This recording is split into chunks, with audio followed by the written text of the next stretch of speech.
21 miliar UGR kembali dicairkan kepada warga terdampak tol Jogja Bawen, seksi 2 dan seksi 3.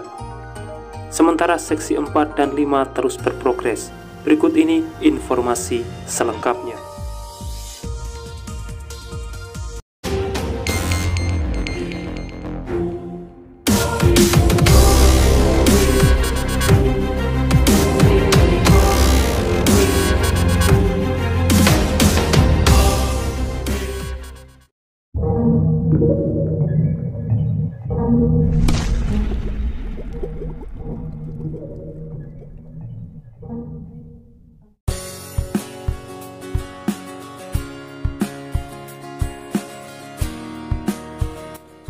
Pembayaran uang ganti kerugian terhadap bidang tanah yang terdampak tol Jogja Bawen di Kabupaten Magelang kembali dibayarkan.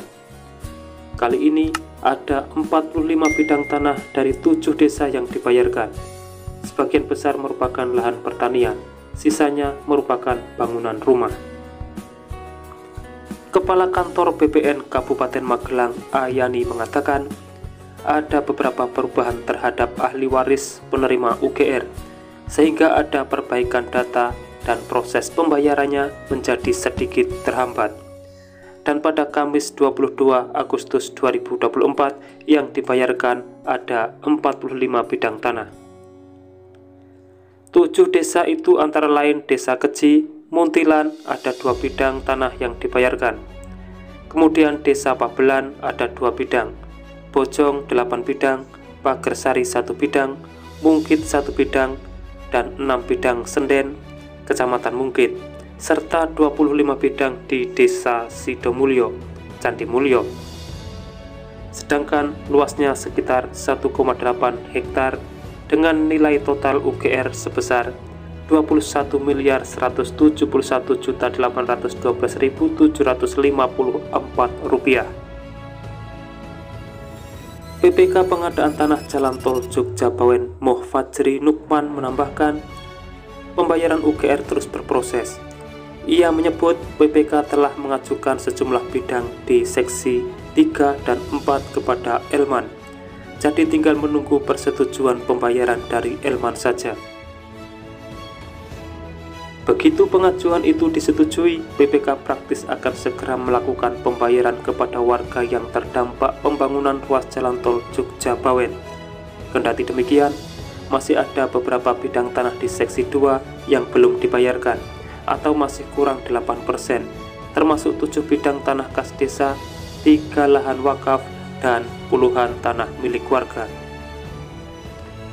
Salah satu warga Sidomulyo, Ahmad Edi Purwanto, mendapatkan UGR sebesar Rp2.891.726.802 karena ada 1 bidang tanah miliknya yang terdampak pembangunan tol Jogja Bawen. Luasnya 1.758 meter persegi. Lahan yang terkena sawah di pinggir jalan. Sebetulnya itu punya adiknya karena ia di Kalimantan, jadi dialihkan atau dibalik nama. Sementara jumlah tanah wakaf terdampak tol Jogja Bawen di Kabupaten Magelang menyentuh 35 bidang tanah. Dari puluhan bidang tanah wakaf tersebut, baru 3 bidang tanah yang telah mendapatkan lahan pengganti, masing-masing berada di wilayah keluar Mungkit di Muntilan. Penyelenggara zakat dan wakaf Kemenak Kabupaten Magelang, Faizah Hani, di Balai Desa Sidomulyo, Kecamatan Candi Mulyo, Kabupaten Magelang, pada Kamis 22 Agustus 2024 menjelaskan, lokasi tanah pengganti tak terlalu jauh dari lokasi awal pembebasan, karena sejatinya tanah wakaf diberikan agar bisa memberikan manfaat terhadap warga terdahulu. Ia pun mendorong agar penggantian tanah pengganti tidak jauh dari lokasi lama. Sesuai dengan UU Wakaf pertama, harus cari tanah pengganti yang senilai, yang manfaatnya sama atau bisa lebih. Kalau 1 bidang minimal kembali 1 bidang. Lebih lanjut, untuk mempercepat proses pembebasan dan tukar guling tanah wakaf, pihaknya juga melaksanakan layanan jemput bola kepada pengelola wakaf. Ia mengatakan jumlah tanah wakaf di Magelang yang terdampak proyek tol mengalami peningkatan dari 33 bidang menjadi 35 bidang.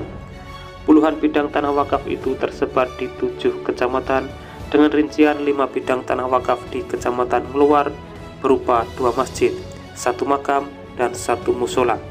Kemudian di Mungkit ada 3 bidang yang diperuntukkan untuk masjid dan sawah.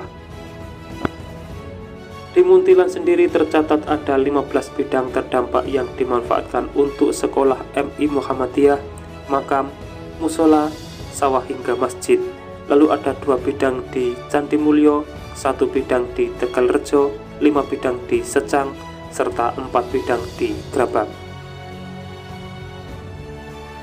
Demikian informasi update pembebasan lahan tol Jogja Bawen untuk kali ini.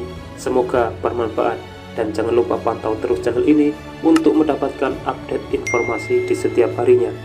Terima kasih telah menonton, saya pamit undur diri. Wassalamualaikum warahmatullahi wabarakatuh. Sampai bertemu di kabar menarik selanjutnya.